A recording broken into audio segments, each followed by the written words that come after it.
Lettre de saint Paul apôtre aux Romains. Chapitre 5.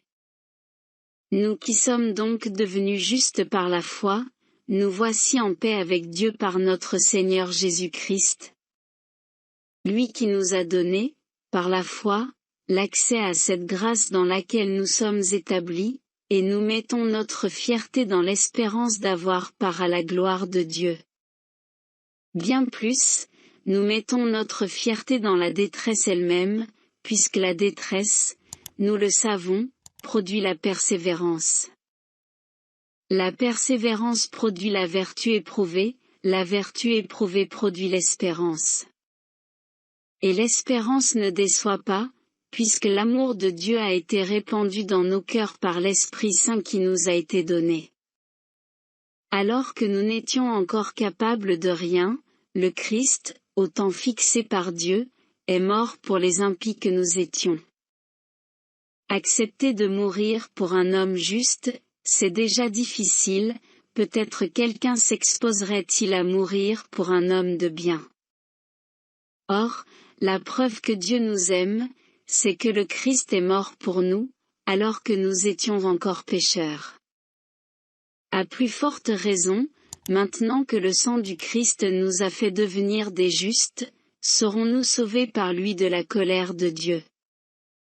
En effet, si nous avons été réconciliés avec Dieu par la mort de son Fils alors que nous étions ses ennemis, à plus forte raison, maintenant que nous sommes réconciliés, serons-nous sauvés en ayant part à sa vie.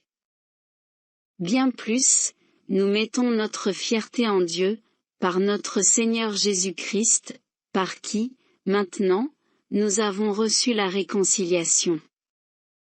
Nous savons que par un seul homme, le péché est entré dans le monde, et que par le péché est venue la mort, et ainsi, la mort est passée en tous les hommes, étant donné que tous ont péché. Avant la loi de Moïse, le péché était déjà dans le monde, mais le péché ne peut être imputé à personne tant qu'il n'y a pas de loi. Pourtant, depuis Adam jusqu'à Moïse, la mort a établi son règne, même sur ceux qui n'avaient pas péché par une transgression semblable à celle d'Adam. Or, Adam préfigure celui qui devait venir. Mais il n'en va pas du don gratuit comme de la faute. En effet, si la mort a frappé la multitude par la faute d'un seul, combien plus la grâce de Dieu s'est-elle répandue en abondance sur la multitude, cette grâce qui est donnée en un seul homme, Jésus-Christ. Le don de Dieu et les conséquences du péché d'un seul n'ont pas la même mesure non plus, d'une part, en effet, pour la faute d'un seul, le jugement a conduit à la condamnation, d'autre part, pour une multitude de fautes, le don gratuit de Dieu conduit à la justification. Si, en effet, à cause d'un seul homme, par la faute d'un seul, la mort a établi son règne, combien plus, à cause de Jésus-Christ et de lui seul, régneront-ils dans la vie, ceux qui reçoivent en abondance le don de la grâce qui les rend justes.